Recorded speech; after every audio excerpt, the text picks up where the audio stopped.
Chinese মার্কেটে OnePlus launch করে দিয়েছে তাদের নতুন একটা দুর্দান্ত লেভেলের ফোন। আর ফোনটার নাম হলো ওয়ানপ্লাস এসি 3। আর আজকের ভিডিওতে কথা বলবো আমরা এই ফোনটার ফুল ডিটেলস নিয়ে। এই ফোনটা বাংলাদেশের মার্কেটে আসবে কিনা, গ্লোবাল মার্কেটে এই ফোনটা কী নামে লঞ্চ হতে পারে, বা এই ফোনটা আমাদের কতটা ভ্যালু ফর মানি প্রোভাইড করবে এবং এখানে কী কী স্পেসিফিকেশন থাকছে। সো অবশ্যই ভিডিওটি আমাদের সাথে শেষ পর্যন্ত দেখতে থাকুন। তবে আমাদের চ্যানেলে নতুন হলে আপনাকে বলবো চ্যানেলটি সাবস্ক্রাইব করে পাশে থাকা বেল আইকনটি প্রেস করে রাখবেন, যাতে করে আমাদের পরবর্তী কোনো ভিডিও আপনার মিস না হয়ে যায়। আমরা প্রতিদিনই বিভিন্ন ধরনের টেক রিলেটেড ভিডিও সবার আগে আমাদের চ্যানেলে নিয়ে আসি। ফার্স্ট অফ অল এই ফোনটার লুক ডিজাইন দিয়ে শুরু করা যাক।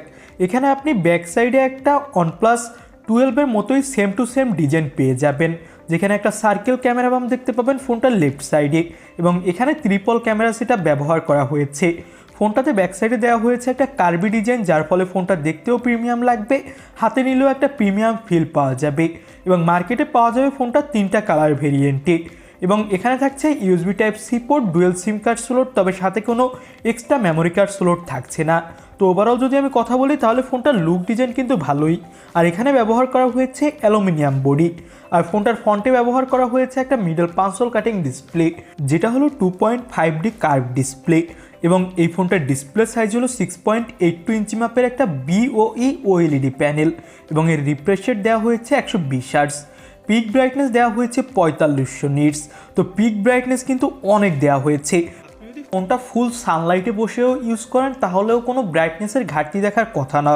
এবং আমার কাছে মনে হয়েছে ফোনটাতে 120 হার্টজের রিফ্রেশ রেট দেওয়ার ফলে এখানে অনেক ভালো স্মুথ পারফরমেন্স পাবেন, এবং এই ফোনটার 3 বেজেলস নাই বললেই চলে। তো এবার আমরা কথা বলতে যাচ্ছি এই ফোনটার ক্যামেরা কোয়ালিটি নিয়ে। ব্যাকসাইডে ফোনটাতে ব্যবহার করা হয়েছে 50 মেগাপিক্সেলের প্রাইমারি ক্যামেরা, সাথে দেওয়া হয়েছে একটা 8 মেগাপিক্সেলের আল্ট্রা ওয়াইড অ্যাঙ্গেল লেন্স, এবং পাবেন 2 মেগাপিক্সেলের ম্যাক্রো ক্যামেরা। ফ্রন্টে পাবেন 16 মেগাপিক্সেলের সেলফি ক্যামেরা। আর এই ফোনটাতে আপনি OIS এর সাপোর্ট পাবেন, যার ফলে ফোনটা দিয়ে নড়াচড়া করা অবস্থায় ভিডিও রেকর্ড করার সময় অনেক ভালো এস্টাবলিশ ভিডিও রেকর্ড করতে পারবেন। ব্যাক প্যানেলের ক্যামেরা দিয়ে 4Kতে ভিডিও রেকর্ড করার সাপোর্ট থাকছে, এবং সামনের ক্যামেরা দিয়ে ফুল এইচডিতে। তো আমার কাছে মনে হয়েছে ফোনটার ক্যামেরা কোয়ালিটি কিন্তু মোটামুটি লেভেলের। যারা একদম ক্যামেরা সেন্ট্রিক পারসন আছেন, অর্থাৎ যারা ফোনে অনেক বেশি ক্যামেরা ইউজ করেন, তাদের জন্য আমি ফোনটা সাজেস্ট করব না, কারণ 2 মেগাপিক্সেলের ম্যাক্রো সেন্সর কিন্তু বর্তমান আপনার কোনো কাজেই আসবে না। এখানে একটা 5 মেগাপিক্সেলের ডেপথ অথবা ম্যাক্রো আর একটা টেলিফোটো ক্যামেরা দিলে তো কোনো কথাই ছিল না, তবে মূলত কস্ট কাটিংয়ের জন্যই এটা করা হয়েছে। এবং এই ফোনটাতে ব্যবহার করা হয়েছে কোয়ালকম স্ন্যাপড্রাগন 8 Gen 2 প্রসেসর, যেটা হলো 4 ন্যানোমিটার আর্টিটিকের উপর বেস করে তৈরি, এবং এর up to clock speed 2.8 GHz।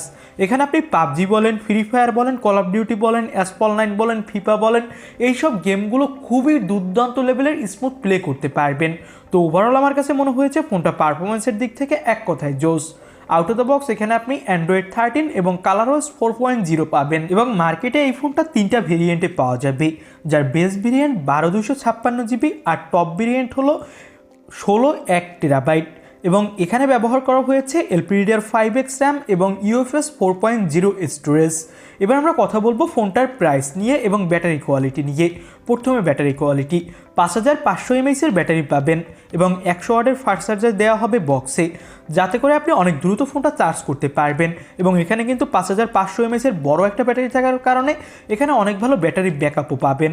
এবার প্রাইস, এই ফোনটার বেস ভেরিয়েন্ট 12256GB ভেরিয়েন্টের প্রাইস রাখা হয়েছে চাইনিজ মার্কেটে 2599 ইউয়ান, যেটা বাংলাদেশি টাকায় কনভার্ট করলে হয় 40,056 টাকা। তবে এই দামে তো অবশ্যই বাংলাদেশের মার্কেটে আসবে না। ফোনটার প্রাইস হবে অবশ্যই বাংলাদেশের মার্কেটে আসলে প্রায় 45 থেকে 48,000 টাকার আশেপাশে। এবং এই ফোনটা 16512GB ভেরিয়েন্টের প্রাইস রাখা হয়েছে 2999 ইউয়ান, যেটা বাংলাদেশি টাকায় কনভার্ট করলে হয় 46,220 টাকা। এবং বাংলাদেশের মার্কেটে এই ফোনটার প্রাইস হবে আমার কাছে মনে হয় আসলে 52 থেকে 53,000 টাকা। তো ওভারঅল তো ফোনটার স্পেসিফিকেশন এই ছিল, এবং আমার কাছে মনে হয় ফোনটা আপনাকে ভালোই ভ্যালু ফর মানি প্রোভাইড করবে পারফরমেন্স, ব্যাটারি এবং এই ফোনটার ডিসপ্লে কোয়ালিটির দিক থেকে। তবে যারা ক্যামেরা লাভার আছেন তারা একটু ভেবে চিন্তে এই ফোনটা নেবেন, তাদের জন্য কিন্তু ফোনটা অতটাও বেশি ভালো হবে না। এই ছিল আজকের ভিডিও। আর ভিডিও ভালো লাগলে অবশ্যই একটি লাইক করে দিবেন, এবং চ্যানেলে নতুন হলে সাবস্ক্রাইব করে পাশে থাকা বেল আইকনটি প্রেস করে রাখবেন। আজকের মতো ভিডিও এখানেই শেষ করছি, কথা হবে নতুন কোনো ভিডিওতে। আজকের মতো আল্লাহ হাফেজ।